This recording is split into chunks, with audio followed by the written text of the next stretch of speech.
can see we've got our high amp wires across these 3 lugs here. First thing I'm going to do is check and make sure that we are getting power.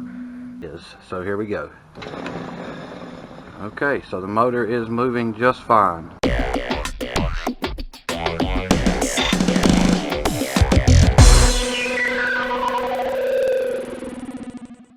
What's up, everybody?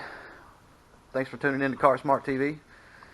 Today I have had a customer drop me off a cart that is solenoid clicking but not running. So we're going to dive in and find out what's going on here. 2005 EZGO TXT 36 volt system, 6 volt batteries, 1, 2, 3 holes. That's how you tell if they're 6 volt or 8 volts. Video on that on the channel as well. So I'm going to grab my handy dandy meter here, and I'm going to move it out the way, and we are going to check what our battery pack voltage is.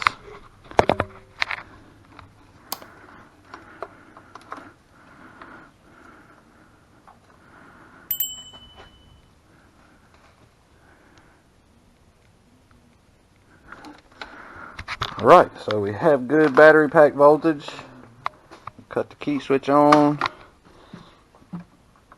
Make sure it's in forward. I'm going to just give it a light little press to see if we can get it to just barely move here.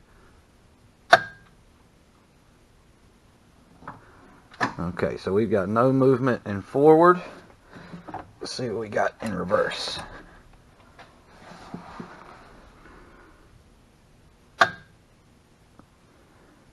And no movement in reverse either. So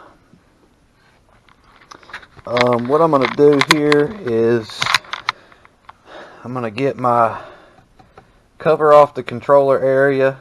That way that's open too, so that I can do my testing. Alright guys, now I got the cover off of this thing, and you can see we've got our high amp wires across these 3 lugs here. Got our low amp side on the small wires here going in.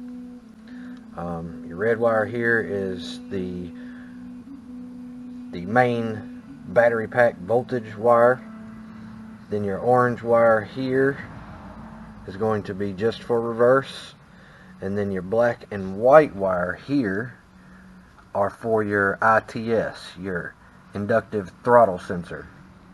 These are what controls basically the ohms that needs to be seen inside the controller to tell it to basically how far your pedal is, how far your plunger is into the magnet, so it tells it how fast to go. And then you come to your solenoid, and obviously you got your main power wire, and then your grounds. Those are basically your activation and feed into the controller. And then you have your F&R switch here with your high amp lugs on the back. 1, 2, 3, 4. Your charger wire that comes from the charge port, this one's been bypassed and goes straight to the positive of the first battery in the series. And then you have your key switch wire, which is your blue wire here, that provides voltage to the key switch.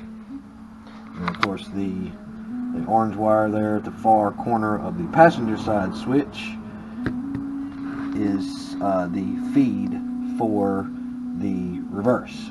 And I'm going to hook this here to the negative, your main negative battery.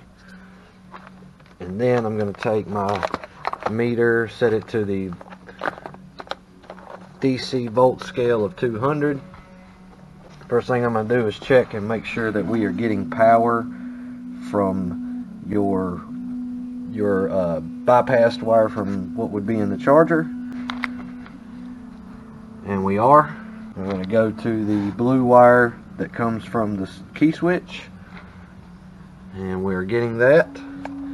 Okay, next we're going to move on to testing each lug to make sure we see battery pack voltage. There's 1,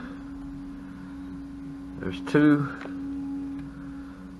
3, and the 4th lug. Okay, so we now have determined that the F&R switch is good. On the controller, guys, like I said, you're going to have these 3 big lugs coming up out of the controller here. This is your high amp, like I said. And so to the far right side, if you're looking at it from this direction, this is going to be your M minus, which is your motor minus. Second lug here is going to be your battery minus, which comes directly from the negative of the last battery in the series. And then you're going to have your battery positive, which one of those cables runs to the forward and reverse to provide it with the battery voltage, which would be the bottom lug of the forward and reverse switch. That one there. Coming from the solenoid on the non-battery cable side, because you'll have your positive cable run all the way over to the right side of the solenoid, and then it will come across when it clicks and give the left side of the solenoid the battery pack voltage, which then runs up to the controller, feeds the controller. And so that's what we're going to test now, is to see if our high amp is actually putting the voltage to the motor as it's supposed to. And so what you should see is when you put the lead from the positive of the battery pack, and you can use the right side of the solenoid because it's coming directly from the battery, but I don't do that. I use the battery itself. A little safer that way. You're going to touch the M minus, right? Okay, so you should see, 0.5. Here we are having 0.7. Even sometimes it's 0 there.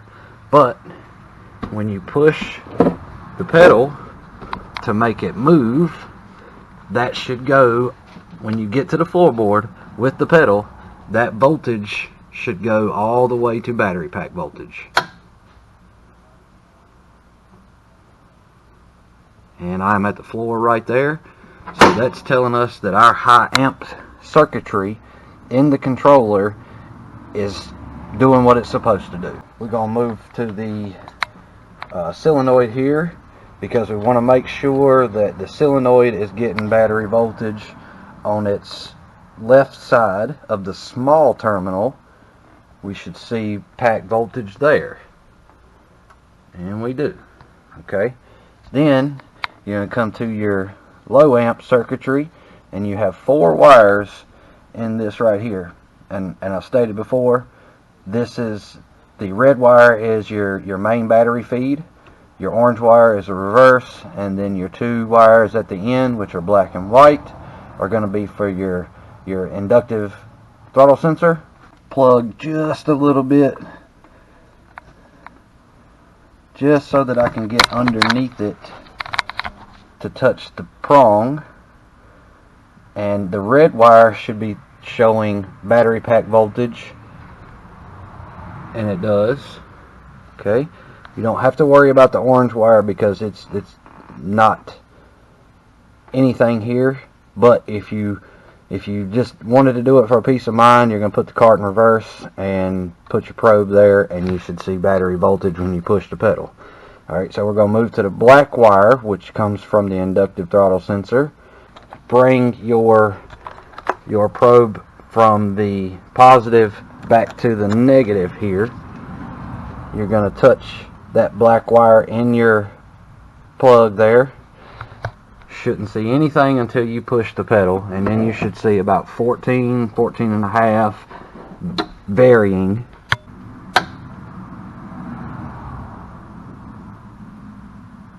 Okay, so that's still okay. 15.9 it is.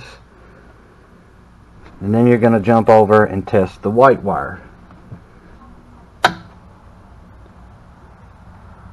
And it is doing exactly what it's supposed to do.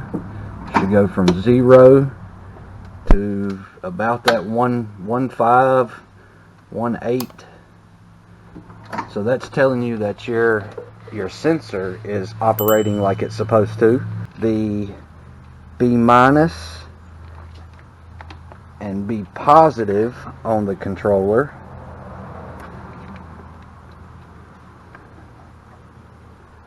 okay, so we got battery voltage there. That is supposed to be battery voltage. When you hit the pedal, it goes to 0 like that because it's transferring over to the motor minus at that point, trying to feed the motor. So you have determined that what you have here is in working condition. So now the only other thing that you could have going on here is a bad motor, bad connection somewhere back there at the motor, burn off wire. I guess so. I have come in here and we're about to test the motor, and so I did the S1, S2, A1, A2, and then you hook a jumper up to it. You do a looper wire, of course, from one terminal to the other. So you can see where the negative alligator clip is there. You can see where the positive alligator clip is. Alright, so the studs that are opposite to that, you can see where the red cable I have running in. Alright, so that red cable loops around and goes to the opposite side of where the gator clip is there. And my gator clip is a jump box. Should be plenty enough to at least give us some kind of rotation. So here we go. Okay, so the motor is moving just fine.